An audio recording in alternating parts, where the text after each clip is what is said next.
Dude, you're not nervous.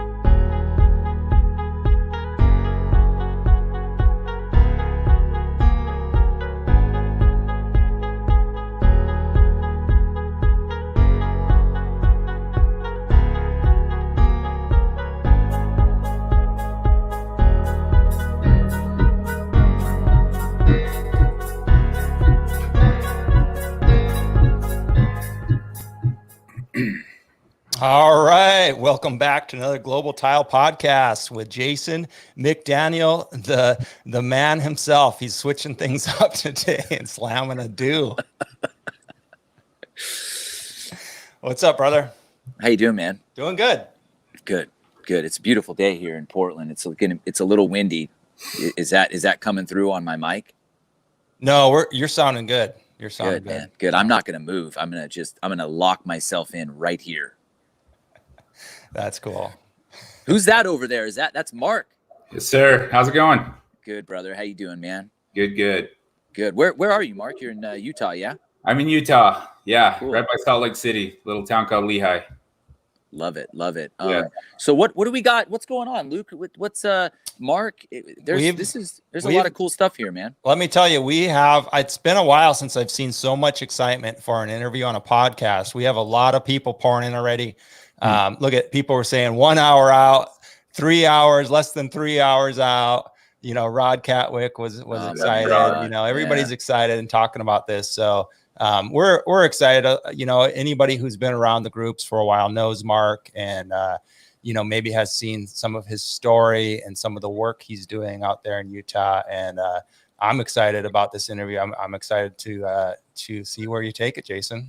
Yeah, I think this is rad. I mean, the cool thing about what I love about Mark and I's friendship is that, that there's a little Tile Geeks GTP thing here where Mark and I we ran into each other at coverings, I believe. And I feel like we ran into each other at one of the, there was a Latacrete event or a Mapei event or something where there's food and then we just got to rapping and it was really cool. I mean, we really were able to just connect on a lot of different, in a lot of different areas and talk about kind of the Tile Geeks thing and some of the tension that was there with Tile Geeks and GTP. And so I was really stoked to get to know him, and it changed.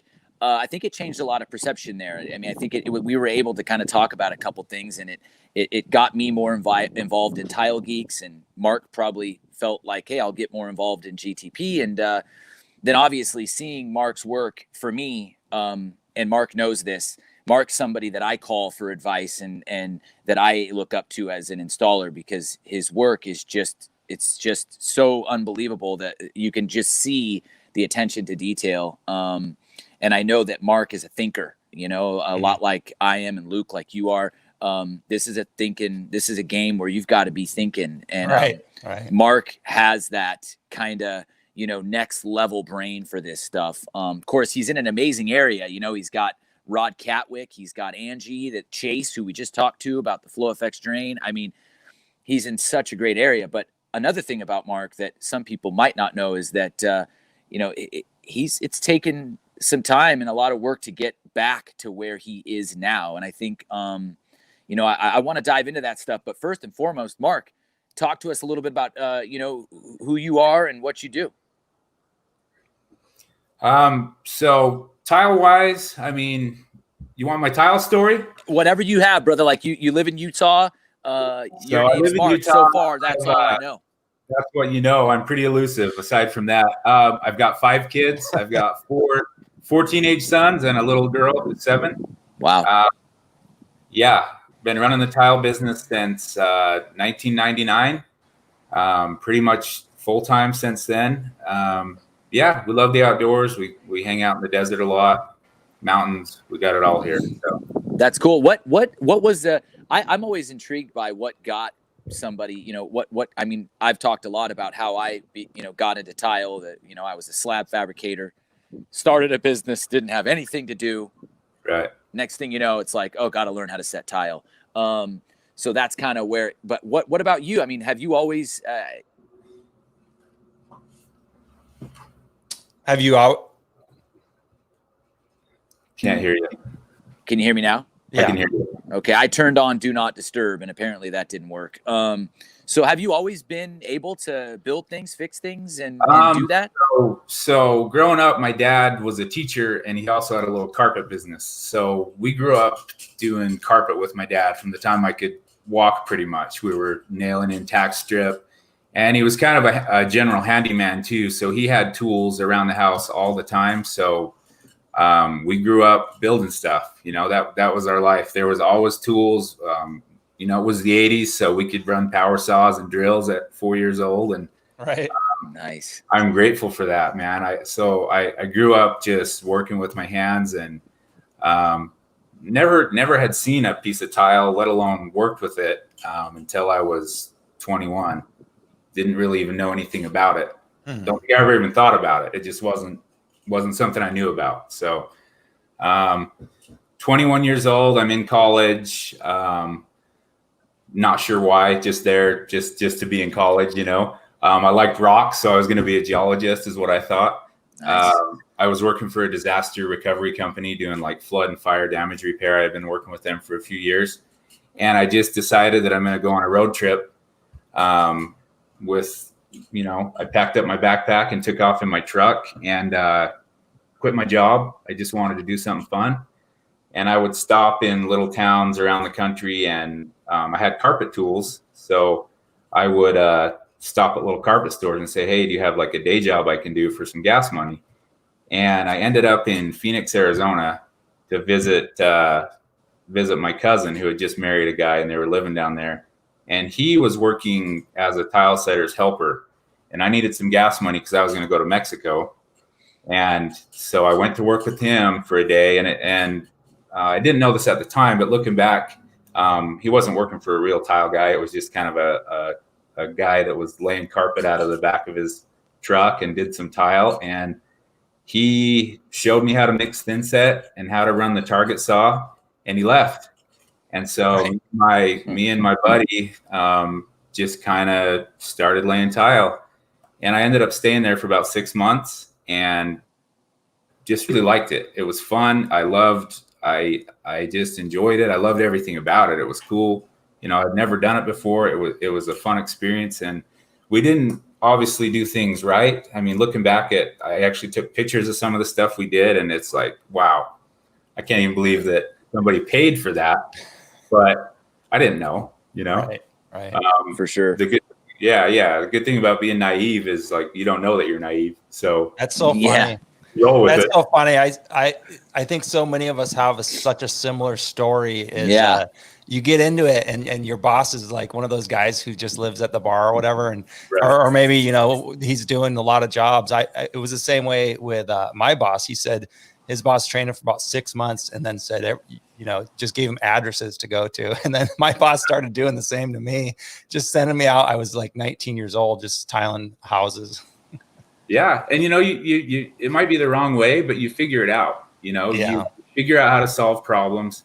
And that's kind of been my whole story is I had to figure things out, and we didn't have Facebook or tile groups back then. And so my journey is really a lot of like trial and error. That's been the first 10 years of my journey were just a lot of learning the hard way, but I'm grateful for that because it taught me how to figure things out, so Absolutely. Anyway, the guy we were working for left town and left me his target saw, and I moved back to Utah and decided I'm going to be a tile guy, so I started Tarkus Tile. Do you still have that target saw to this day? No, thank God. I wouldn't have been surprised if you said yes. No, I don't like lifting those things. Right. Yeah. Exactly. But I used it for 10 years or so. It served its purpose for sure. Yeah. So what was the next advancement? When was it that things started clicking and you started saying, hey, there's a little bit more to this. Let's take this to the next level type of thing? Oh man. It was a slow process. I don't remember anything big happening for quite a few years. I was basically taking whatever job I could get, for family and friends, and I'd do some jobs for carpet stores. And I remember thinking that I was like a big deal when I got hooked up with this slumlord, and I would go remodel these nasty apartment complex bathrooms. And I thought I was, pretty cool. I'm like, yeah, I got a good gig going on. A 30 square foot bathroom floor, just filthy, and a moldy subfloor. And I was probably making $2 a foot. Wow. But you know what? I was like, this is cool. It's my own thing. I can do it. And it just kept progressing from there. About 2003. So I was probably 24. I just married my wife. We wanted to buy a house, and I couldn't really do it with the income that Tile was giving me. So I got a job at Home Depot. So I was working full time at Home Depot in the tile department, and then I was working full time doing tile after hours. So I did that for about 3 years, and I got tons of work from meeting people in Home Depot. Yeah. I mean, honestly, I can look back at a good portion of the work I get today if I follow the lineage back, it's connected back to that time in my life from people I met. I worked really hard, man. I busted my butt, just like everyone I think who has their own business. I gave it everything. I mean, it was my world, dude. And I put all of my effort into it, and I worked hard, and I took crappy jobs, and I learned a ton along the way. About 2005 or 6, I met this kind of higher end builder and got in with him, and that was a big deal. I started seeing that there was some more custom high end work out there, and I got a little taste of that, and then really got going with him for a few years. So that was a big step in my journey. So. Nice. Yeah, isn't it crazy? I a lot of those stories about tile and how people become tile setters. I don't know that I've ever heard one where, it's always like, okay, I was on a trip. I had a backpack, didn't have any money. I ran into a guy, and it was like, oh shit, he's setting tile. I need to make a little bit of extra money. And then 20 years later, you're a tile setter, right? Or it's like, oh, my dad, my family had a tile business, and so I'm here, and it's a tile business. It's never like, when I got out of high school, man, the one thing I wanted to do was set tile. I went and bought a saw, and I showed up. I'm ready to go. It's never that. With tile, it's always something that it's like you fall into it. It's like you trip on it as you're walking down the street. Oh shit, you tile, do, man. Yeah, that's what it is. I can relate to Mark's words when he said, I didn't even know what tile was. It's like, yeah, dude. I remember honestly. My first, few months with my teacher, I was like, why, what's the difference between this and linoleum again? Well, yeah, the linoleum's a lot lighter, right? For sure. Right.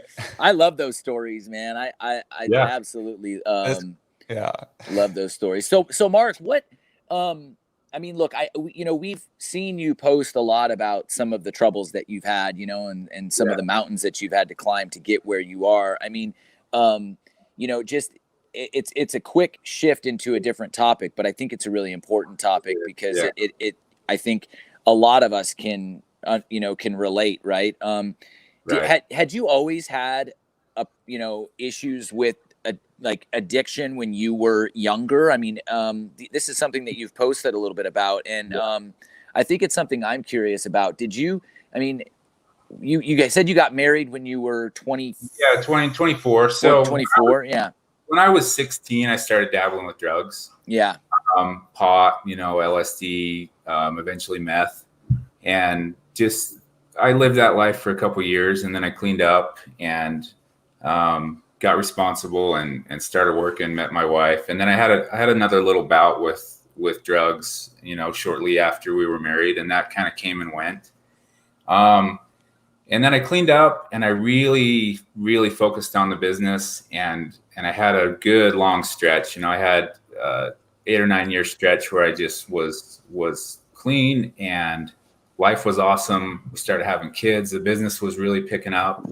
I was starting to make a name for myself, and really, it just wasn't something that I thought about during that time. I think I was fulfilled from the other things going on in my life that I didn't feel a need to subsidize that, with something else. something else. Do you think that it's do you think that, I mean, it's probably a stupid question because it's somewhat obvious, but do you think a lot of it is a stress thing too? That like, you feel the weight of you've got 5 kids and or like you've got the business and your family, and like for me, it's like, I've got the guys and trying to make sure that I keep this engine running.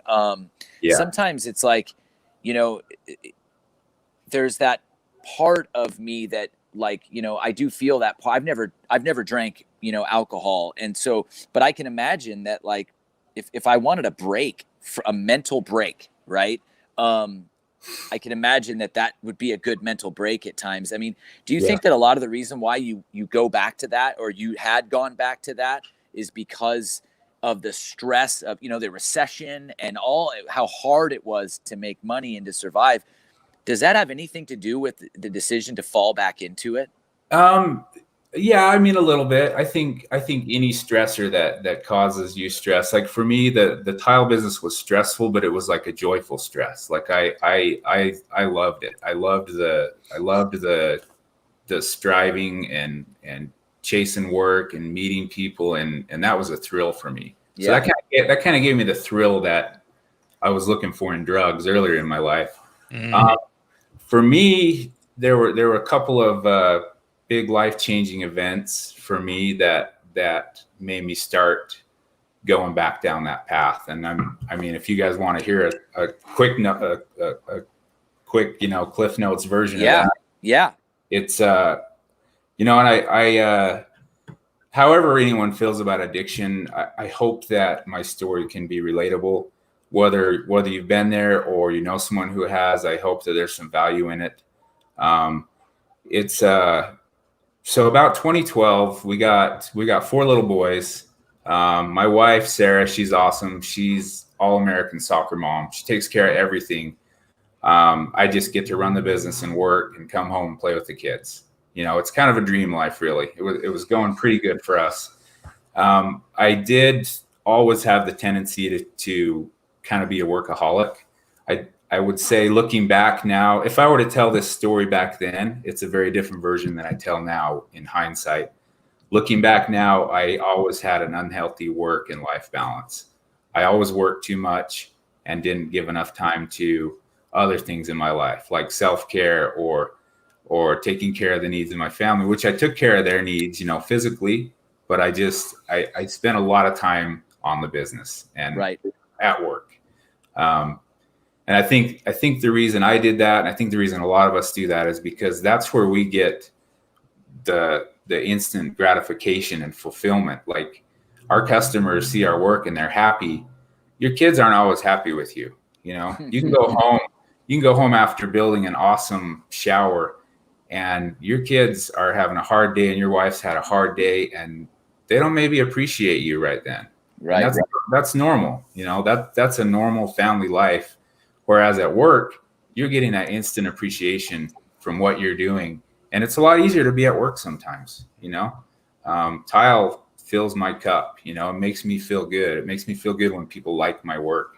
You don't always get that at other aspects in your life. So, anyway, our life was pretty good. We had our struggles, but 2012, we found out my wife had a life-threatening brain tumor, and she had to get it removed pretty instantly.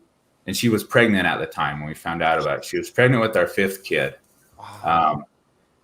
And so she has brain surgery, and in the blink of an eye, our whole dynamic is completely changed. Mm-hmm.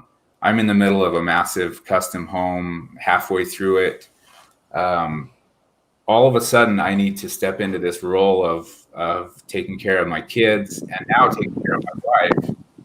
It was really stressful for me. It was. I feel like, looking back, I didn't give myself enough credit. Back then, I felt so inadequate. I was like, how can I do this? I feel like this is so out of my control. Looking back, though, I really stepped up to the plate and stepped into that role the best I could. And I took care of my family. 6 months goes by. my little girl is born. You know, she's a miracle. The doctors were surprised that she made it through all this, through my wife's surgery. She's her and my wife both almost die in the labor. Just super sketchy. And I mean, I was running on adrenaline, you know, trying to take care of them, take care of the emotional needs of my other kids, run a business. I really was just running on adrenaline for a couple of years there. And I still wasn't using drugs. Honestly, at that point, I still hadn't really thought about it. I was in a pretty good headspace. Then my little girl, who was a couple months old, gets RSV, pneumonia, and almost dies in the hospital. So we're back to the hospital, and this was just like going on for months. And it really tested me. It really made me dig deep, and you know, you think about, as a man and a father, like, it is your duty to protect and take care of your family. And I did that, you know, and I'm proud of myself for that. But I was not getting any like personal care, like my needs as a human. Like, there's nobody to fill my cup right now except me. Does that make sense? Oh yeah, absolutely. I was going to say the same thing. I mean, you've got so many people to take care of and so much going on. The last thing we typically do as men and humans probably is take care of ourselves and take that time that we need. Right. And you know what, you do the noble what you feel like is the noble thing. You go to work, you provide, and you take care of them. And at that time in my life, I didn't recognize that I needed to be taken care of too, you know. Totally. And I didn't know how to take care of myself. I was happy when I was at work, and that's how I took care of myself. And over the next few years, I really, I felt like my life was so out of my control at that point. The one place in my life where I have complete control is in that shower, or in that on that customer's floor. For sure. I dove really deep into my work for a couple of years there. It was my way of coping. It was where I felt like I had control. And you know, whether it was healthy or not, it's irrelevant. That's what I did. I will say I produced some sick ass work at that time. I mean, if I look back, those are my projects that I want to show off to people. And people see them and they're like, man, those are awesome, you know. And I'm like, you know, what I see when I look at those is a lot of I see a lot of pain and pain. And pain and addiction always go hand in hand. Totally. And everybody's pain is different. Like, my pain at that time was feeling inadequate as a father, you know, being lonely, whatever. Someone else's pain, maybe they were abused, you know, whatever. Someone else's pain is irrelevant to your pain. You know, sometimes I would think like, there's people that are way worse off than me. You know, I shouldn't be feeling bad about my situation, but that's ridiculous. Your pain is unique to you. Yeah. And it hurts just as bad as that person's pain does to them. Yeah. Yeah. That's a common thing when you say something like, you know, man, I've got it good over here. I shouldn't, you know, why am I complaining, or why do I feel the way I feel? And in reality, you feel the way you feel because that's the life that you are living, you know? Right. And just because maybe, you know, we're blessed to be able to do what we do, and we, you know, we're able to make money in these difficult times, that doesn't mean that, and there's people that are worse off. That doesn't mean that life is easy, and that, you know, I mean, it's still super stressful, and we have to wake up in the morning and it's answer to ourselves. We have to deal with what we're given every day. And so I do think that I totally get that, you know, we are all going through. I say it a lot in the live vids when I'm like, look, you know, what is all this negativity about? Like, you know, like we're all doing the best we can right now. Understand that none of us know what the other person on the other end of that comment or the other end of the screen is going through with their life. And that's why I always say, you know, always take pause and try to like step back and say, okay, how am I going to react? How am I going to respond? And a lot of that is because we are all struggling with something for sure. Yeah. Everybody has their thing, no matter how great their life looks, everybody's got something. Totally. So I'm managing. I've got lots of cool work going on. I'm able to do that. 2014, I think I had just gotten back from coverings 2014, and I'm working in this customer's shower, and I noticed that one of my nuts is huge. I can feel it like hanging. Sorry if this is too graphic for you. No, this is great. I just didn't expect that. No, I didn't either. You're nuts. I didn't either. And turns out I have testicular cancer. Wow. And I'm like, so I don't ever go to the doctor, but when you find out that one of your nuts is like the size of an avocado, you go to the doctor, right? Wow. So I go to the doctor, and I went to 3 different doctors. Finally, the third doctor's like, we need to do some tests. He calls me 2 days later. He says, you got testicular cancer. And honestly, at that point, I was kind of like, whatever, bring it. We've been through worse. Fortunately, the cancer was, they caught it really early. They were able to do surgery and remove the tumor. And I did chemo for like a month. And fortunately, it was pretty much gone. But this is kind of where my life turned really dark. The doctor gave me a pain med subscription. He gave me a subscription of some Percocet, or prescription. Sorry, I'm nervous talking wrong. Gave me some Percocet, and I knew that wasn't a really good choice for me. I'd used opiates. I'd used heroin before when I was younger. But I'm in pain a little bit, right? I think I could have done without it, but he gave it to me, and I was like, I deserve a break. I'm going to take it. Felt really good.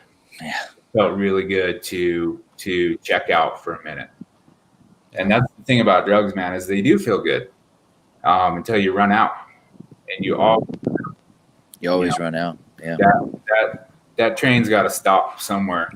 So he gave me another refill, something a little stronger, and I knew that I had to make a decision. I need to stop taking these, but I also knew that I had other options if I wanted to keep feeling that way.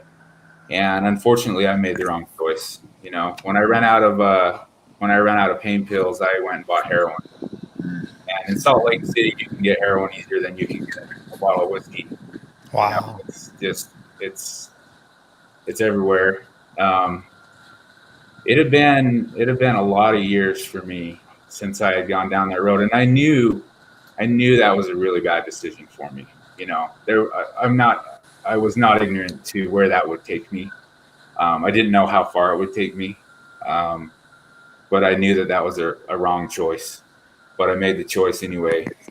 And at that moment, when I could have reached out to 100 different people in my phone contact list, people would have sat with me and helped me through that, but I didn't. I chose to check out. I was like, you know what? I'm going to check out. Need a break from this. And, it was a bad decision. And I regretted it instantly. But I kept going, and can you guys still hear me? Yeah, we got you. Okay. Are you bored? No, not at all. Not at all. No, God, no, not at all, man. No. And this is where my life took a major turn. For me, like, I have an addictive personality. Drugs and me are a bad mix. I think drugs and everybody are a bad mix, but people like me who really like to take it all the way, I just kept going, and I started using heroin every day. And that was, I held it together for a while. I still had a lot of work to do. I managed my life for the next couple of years, but it kept getting progressively worse. I mean, it became very obvious to everybody who knew me that things weren't going well for me, and I I was probably spending a couple $100 a day between heroin and then eventually cocaine, to offset the heroin. And my life was just a train wreck. It was spiraling out of control. And you hear stories about people's lives spiraling out of control when they get addicted to drugs. And I think some people would think, why don't you just stop? That's the obvious answer, right? Why don't you just stop? When you're stuck in that cycle and you're so ashamed of your behavior. I'll talk from my experience. I was so ashamed of what I was doing, the way I was living. I wanted to keep up this illusion of control. I wanted everybody to think I had it together. I can take care of my family. I can take care of my business. I'm okay. I don't need help. Right. When really, like, I was in a bad cycle. And that self-loathing that you develop from living, when you're living against your true self, doing the things like that you have to do to be a drug addict, you hate yourself. I hated myself. I didn't want anybody to. I wanted everybody to think I was fine. Right. And you get deeper and deeper. I started pawning tools. I started getting deposits from jobs and not finishing the jobs. I became that stereotypical junkie. Wow. That you hear about, the guy that steals your tools. Yeah. The guy that we all hate on the forums, Yeah.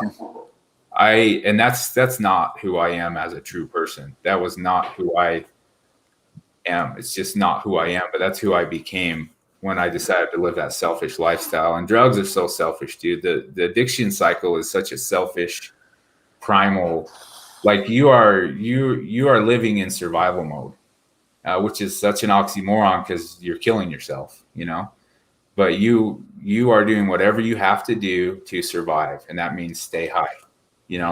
My excuse was, I don't have time to stop. I got too much going on. I got a business, I got a family. I don't have time to take 2 weeks off and detox and be sick. Right. I'll stop later. I'll figure it out. I'll stop later, Yeah.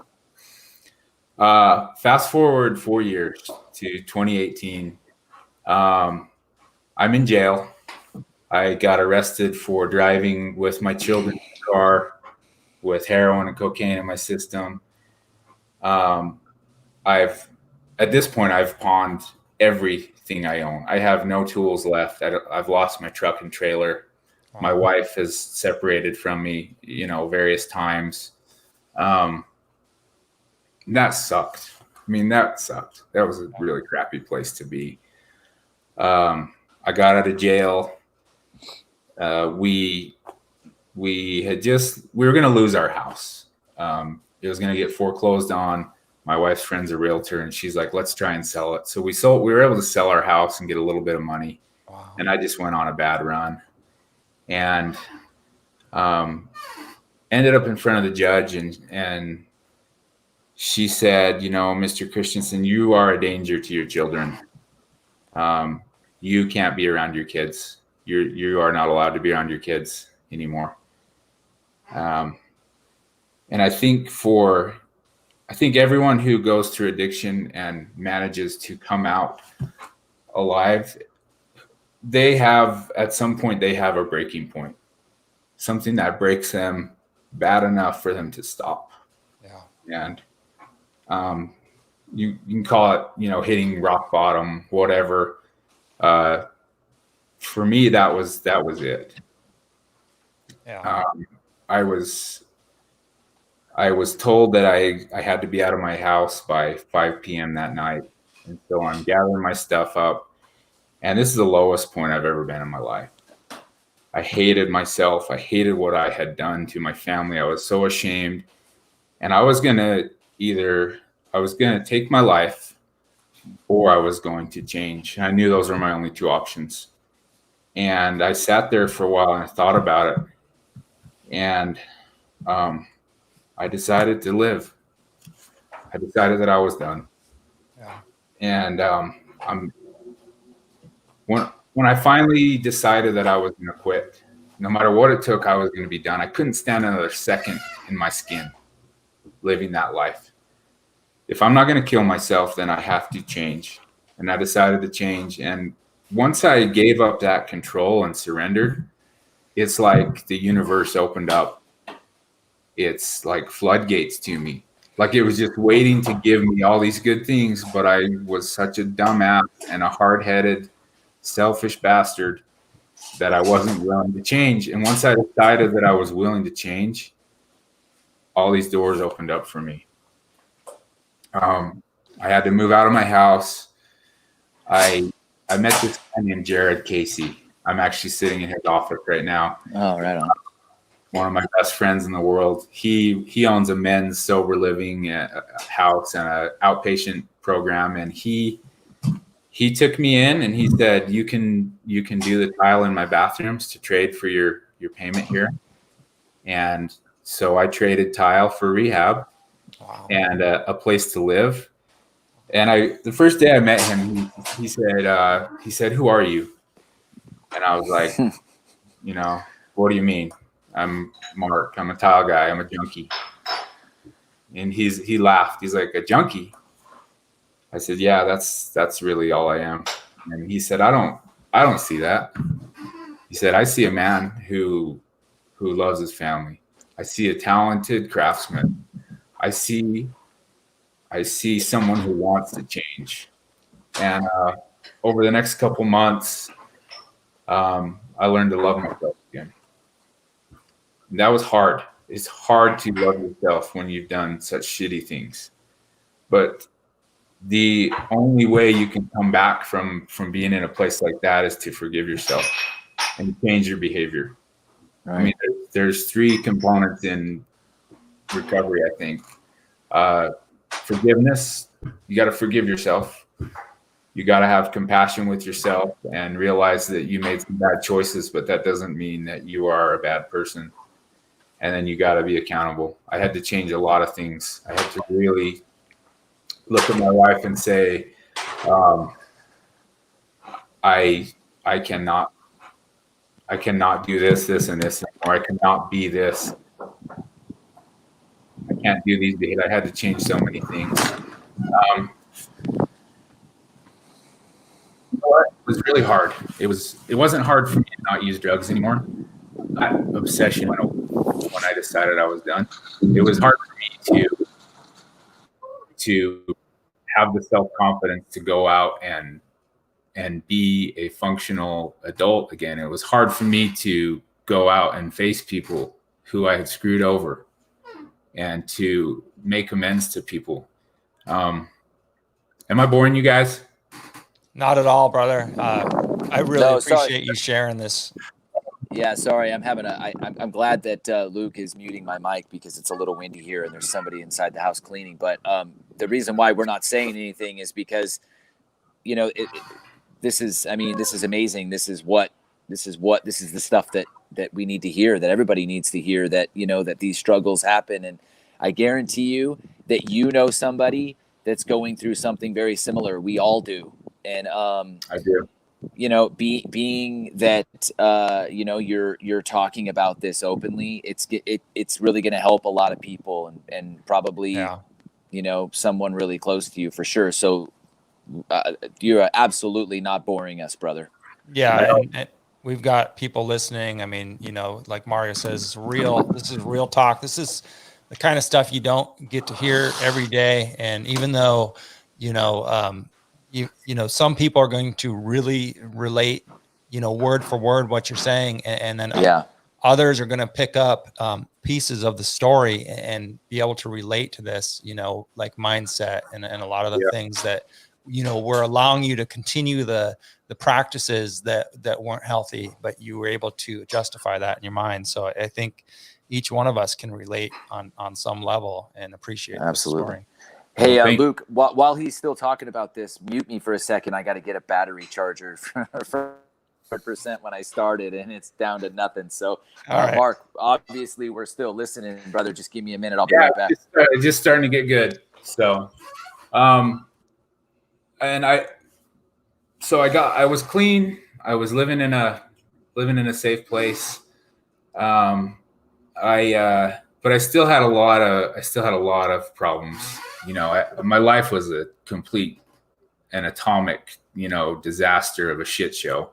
I had literally ruined every aspect of my life completely, Fortunately, my wife and my kids still loved me. And a lot of people still loved me. Everybody was sick of me, and rightfully so. And I still had, I had a lot of legal issues that I had to deal with. And I went to court actually 2 years ago today. I went to court. I had been avoiding the judge for a couple years, and I had some, nothing extremely serious, but enough charges that I could be going to jail for a while. And I expected to. And I had kind of made peace with that. I felt like whatever needed to happen for me to make my life right, even if that meant going to jail for a while, I felt like that was okay. I was okay with that. I went to jail. I went to court, and the judge made an example of me in the courtroom. I had endangered my kids by driving under the influence. I had other drug charges and a bunch of other stupid charges that I earned by being a dumbass. And he said, "I'm sending you to jail for a year." And even if you're, I felt like I was mentally prepared for that, but I can't describe that like kick in the gut feeling of being like, wow, I'm just starting to be okay, and now I'm going to jail for a year. Wow. And he sat there quiet for what seemed like an hour, and then he said, "But I'm going to retract your sentence and let you walk out of here today, but you have 0 chances." He's like, "If I ever see you again, you will do that year in jail." And he gave me a chance. He gave me a chance. He obviously saw something that made him feel like he should give me a chance. And I'm very grateful for that. And you had been living sober for a period of, I had been sober for a couple months at that point, and I'm sure that had a lot to do with his decision. Yeah. And then the next day I went to court for the see if I was able to go live with my kids again. And the judge granted me permission to move back home. And so I did. And it was a hard process because the last few months I had been healing and getting better, but my wife and kids had still been kind of right where we left off. Yeah. And so there's been a lot of healing that had to take place there. And that's been a hard road as well. But we are making a lot of progress with that, and I'm very grateful that we are. Now I knew I needed to get back to work. I didn't have any tools. I had a few random tools. My friend Jared had bought me a few basic tools to do the tile in the rehab center. And I didn't really know. One thing I do know how to do is to drum up work. I'm like, okay, well, this is something I did for years and years. I can go out and find work. I had a shitty little Subaru car. That's all I had. I lost my truck and trailer and all that. And my self-confidence was pretty shattered. I had a hard time looking people in the eye. I still looked like death had just gotten out of the sewer, Yeah. And it was a big ego check for me to go out back into that world without the cool truck and without the nice tools and without the whatever the things that we as tile setters, and I think I can speak for a lot of us here, those make us feel like we're, I agree. That we're presentable, that we're good. I think that's accurate, don't you think? Absolutely. Yeah, I agree. It gives you a boost of confidence. And it does, and it was a big ego check for me to go out and pull up in my Subaru to a job site and carry in my super, super small amount of tools that I had managed to ground up. Would you tell your story as you were introducing yourself to new contractors or whatever, or would you just say I'm a tile mechanic? At that point, I didn't want anybody. Sure. Yeah, it's still too. It was pretty fresh, and I still I don't I don't wear it on my sleeve. It's Sure. not something that everyone needs to know. Sure. If it comes up, I love to talk about it, but I don't show up and introduce myself with that.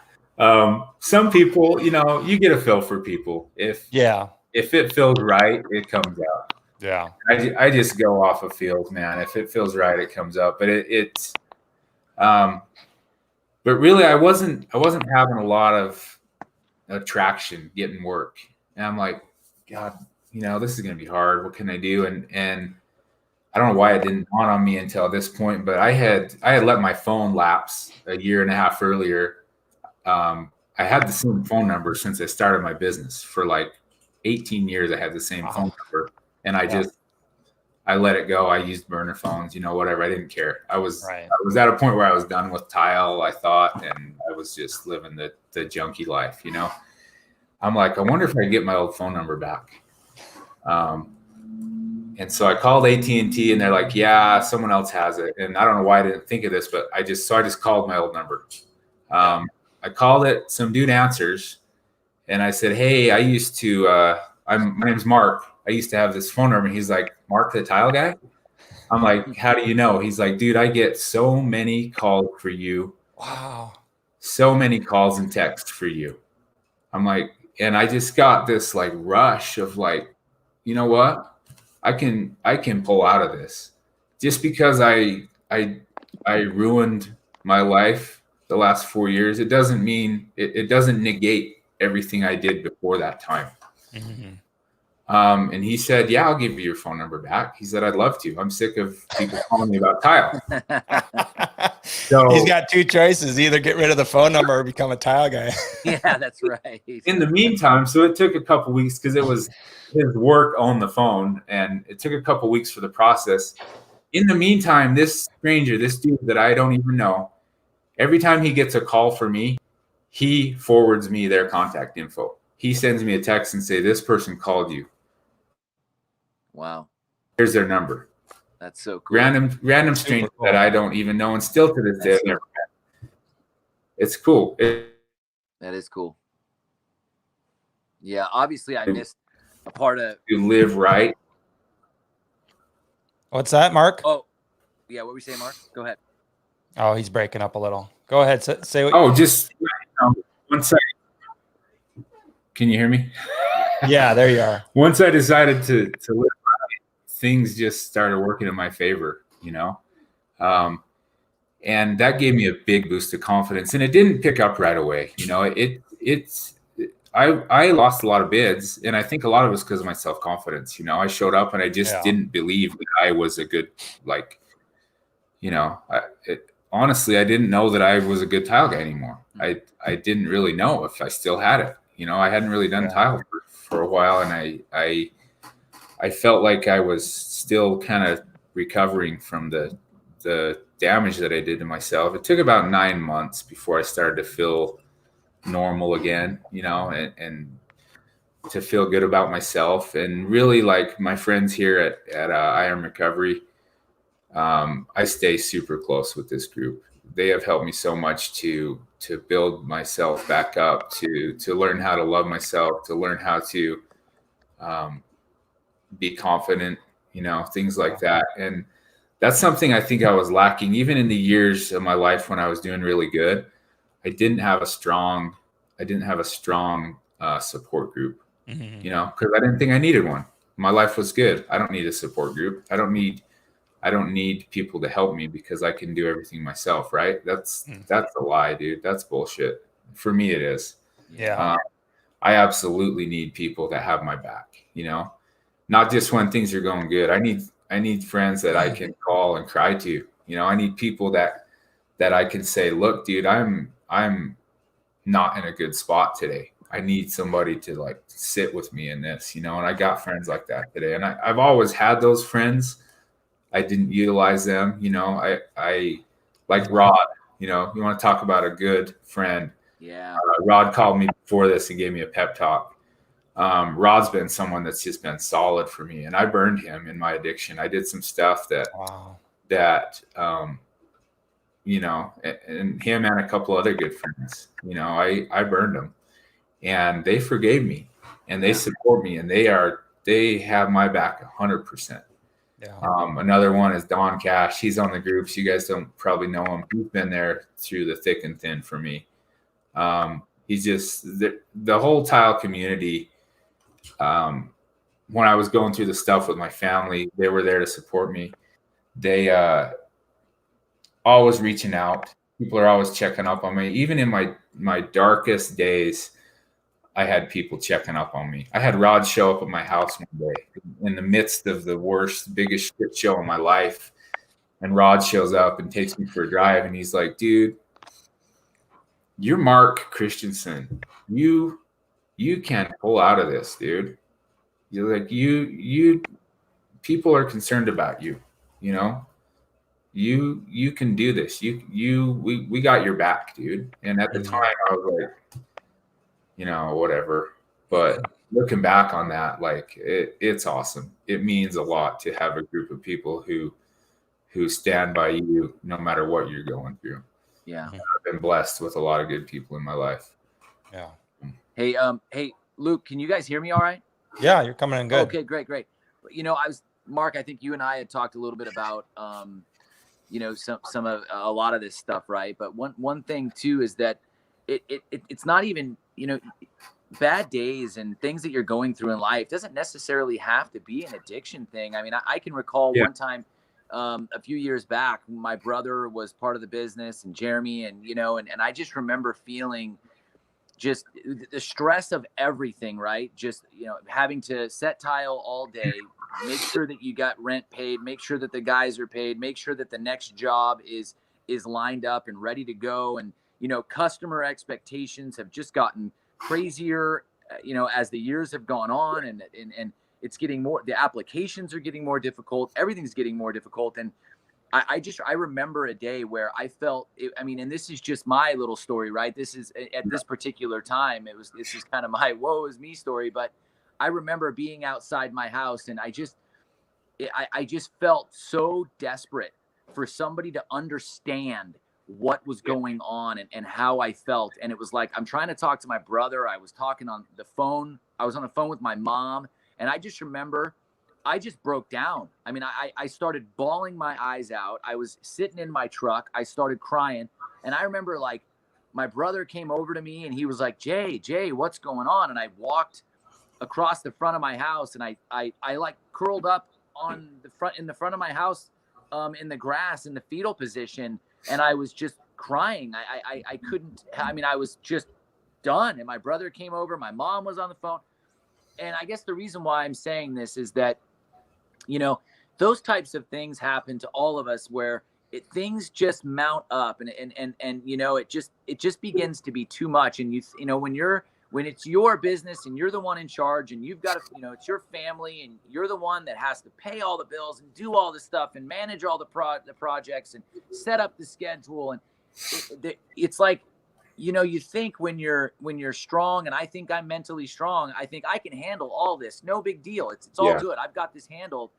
But it always comes to a point where, you know, you just can't do it by yourself. Yeah. And I think that's another reason why I get so frustrated when I see negativity in any group, Tile Geeks, GTP, Tile Love, Tile Money, whatever it is, because what these groups are, and this podcast is, we're trying to show that this is, when I say GTP family, Tile Geeks family, doesn't matter what it is. There is I know that I can call Luke or Mark 24/7. And as soon as they've seen that I have called, I call the Flash. I call so many different people. I talk to, you know, so many Michael McConnell a lot, so many people. And we're here to help you in that time. You know, we might not be able to come out to where you live and set tile for you and do that.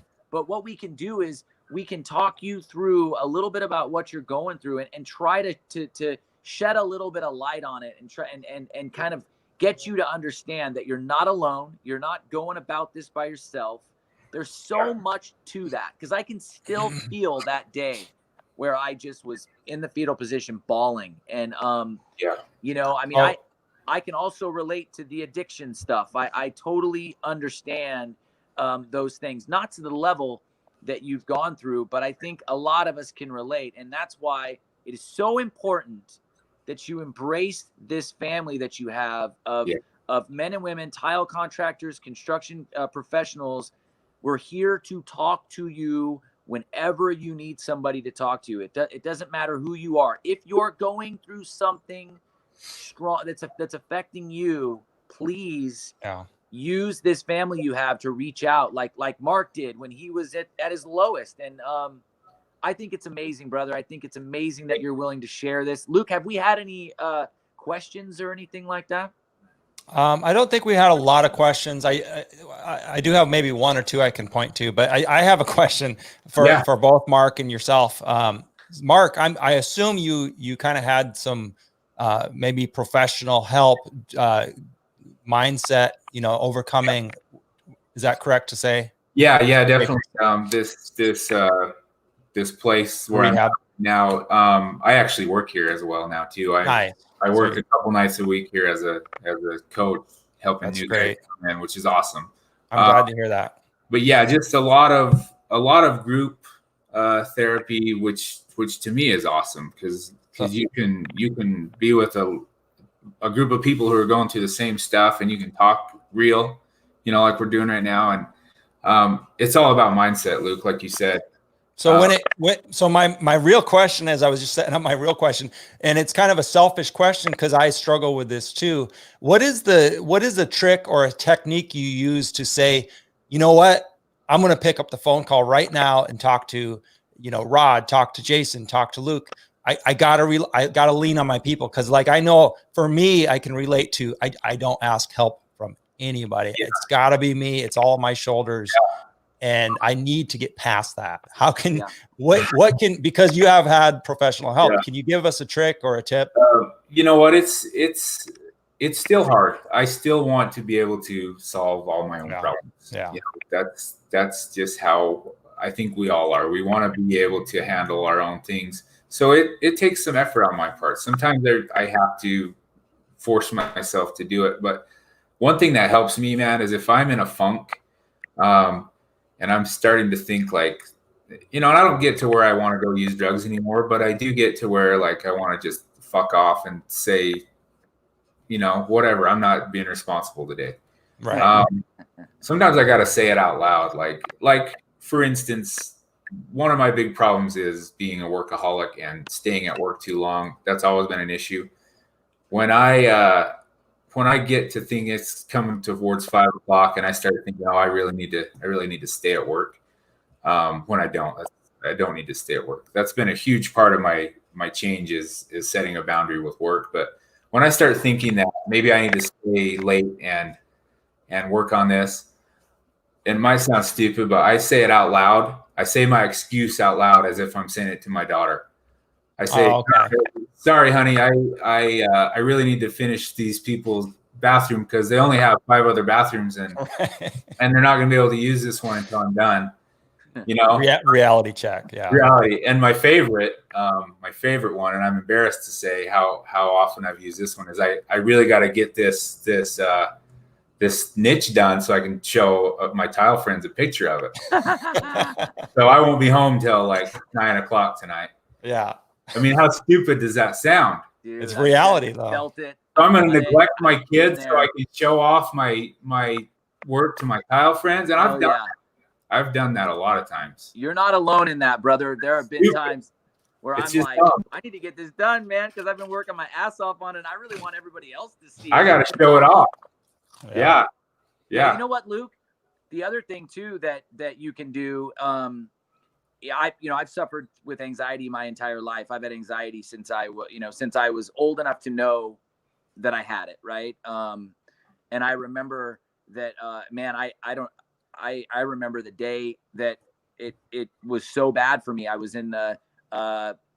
I was on the 51st floor of the Rio in Las Vegas, and I had a total panic attack, like nuclear panic attack, where I ended up calling my mom, and I thought that I didn't want to take the elevator down. So I thought that I could take the stairs, but it turns out in that particular section of the Rio, you can only get out of the stairwell on the 51st and the first floor. So I got down to about the 36th floor, and I thought, I got to get out of here. Cause I thought my heart was going to explode. And I was on the phone with my mom. I thought I was dead, right? A severe panic attack. You think you're dying. And I remember my mom's like, where are you? I'm going to call the security, and that way they know where you are. And I remember like on the phone with her, I realized I couldn't get out of the stairwell. So I ran back upstairs, and it's a longer story, but I ended up, there was a firefighter convention. I ended up talking to a little New York firefighter who tricked me into getting into the elevator, got me down. But that was my tipping point with anxiety, where I had reached a point. Sorry, there was somebody going by on a little Ski-Doo thing. And that's when I reached my tipping point with anxiety, where I thought, you know what, I have to figure this out. I got to figure out, like, I was afraid to go outside my house at one point. And I think a lot of it, Luke, is let us know, right? Like for me, my mom knew about what I was going through. And so for you to just say just now, what's a trick? I suffer, I go through this and I go through that. I think a way of getting help is to say what you just said out loud, right, in this forum, because now I know something about you that I didn't know. And so what that's going to do, it's going to trigger that person in me that says, you know what, I think I'm going to text Luke once a day. And I'm going to say, hey brother, hope you're having a decent morning. I'm here all day. If you need to talk, you're not alone. Right. Right. A lot of it is like with me and my anxiety, it was like my mom knew. And I finally said, Mom, I need help. I got to do something about this. Yeah. And so I think a lot of it is recognizing that it's not just addiction. It's everything. Doesn't matter what you're going through. If you're a workaholic, if you're an alcoholic or whatever, you're a holic of something. Right. And and in your case, Luke, just letting us know, because now I'll check in with you, man. And I'll ask if you need somebody to talk to. You gotta acknowledge it and get it out there. Right. That's totally true, Jason. I appreciate you saying that. I think vocalizing things really takes the power out of them. If you can share that darkness that you're thinking with someone else, all of a sudden it loses power. It wants to stay in your head, and it wants to fester in there by itself. And if you can share it with someone, it loses power. Yeah. You know what I mean? And it's hard to do sometimes, but that's also the case with most things. I mean, like anxiety, the way I got to help you get out of a funk is to talk about it. If we were to have a conversation about anxiety, there's probably a lot of people out there that suffer with anxiety and panic attacks and these things. Especially right now. It's massive, right? And there's so much that I know about anxiety. I studied it because it was such a huge part of my life that I found a way to combat it without having to take a Xanax or something like that, So there are a lot of people out there that have knowledge of these things. And the only way to get help is to acknowledge that you need it and ask for it. Let somebody in your life that you're close to know that you suffer with anxiety or addiction or whatever it is. When they know, they'll reach out to you and they'll hey, what can I do to help? That's a real friend. So I think the first part of it is just acknowledging it and getting it out there for sure. Totally. And when I started noticing myself going down that dark path, I deliberately started to shut myself off from people around me, because I knew that if there were people who were checking on me and knowing what I was up to, they were going to stop me. They were going to try to stop me, because that's what friends do. They try to help you. And so if you keep open communication with everyone in your life, the more people that know about my issue with this, the safer I am. The more people are going to be looking out for me. And that's one of the reasons I share it. I do it for a selfish reason, because it helps me. It helps me. It fills my cup, to talk about it. And I hope that it helps other people too. But really, like, the more you share, the more connected you're going to be, and the more people will be on your team, dude. And that's really what it's all about, Absolutely. So, yeah, I think it's amazing. And I think that, I want to say this too. And I know, Mark, you and I have had some conversations about, a lot of this stuff, and we're going to continue to do that. And Luke and I talk a lot. You know, I try to talk to. Oh, we lost him. Let's get a question in, and anybody have any questions for Mark? Now's the time. Fire them off in the question box if you're in Facebook or YouTube. Mark, the first question we've got from Mario Gonzalez. What do you like to do for fun in your time off? You know what? If you asked me that 10 years ago, the only answer I had was tile. And right. my life has thankfully evolved a lot. We love to go hiking. You know, my kids have been camping more in the last 2 years than they have in their whole life. We've been getting out a lot and going to the desert. And I really enjoy the small position that I get to fill here at IM Recovery. I get to work with addicts who are just getting clean and wanting to take their life back. I love doing that. It's awesome. It really helps me step outside of myself and keeps things in perspective for me.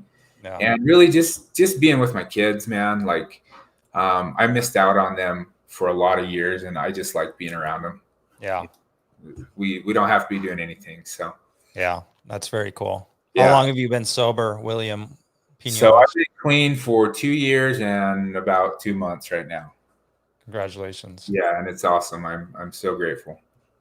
Yeah. Well, this has been an incredible story, and I've always appreciated reading your story when you post it. Once or twice that I've seen it, and I know, you know, we all know people, like Joseph said, he had a very good friend who died from, you know, heroin overdose, and it's especially with, you know, the pains and aches that tile setters go through. I think it's a susceptible abuse, you know, drug to abuse. It is. It's really easy to get stuck in that justification that, you know, I need this, you know. Yeah.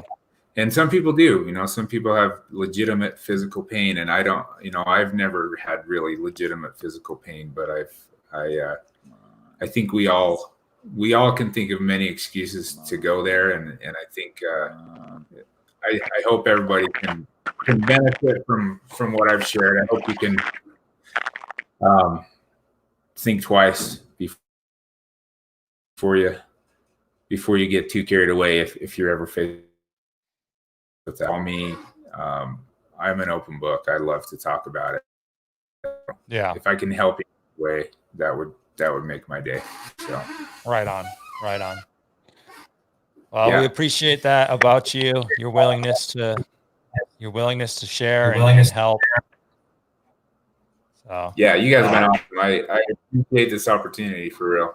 So my pleasure. And I'm not sure, we might have lost Jason here, but we're just over an hour here, so I think we're gonna wrap this up. Looks like Jason froze up. Can you hear us, Jason? Yeah, I don't know. Yeah, we can't. You guys can hear me at all, but I apologize. If I unplug my phone and plug in my mic, my phone instantly dies. So sure. This week it was my goal to go.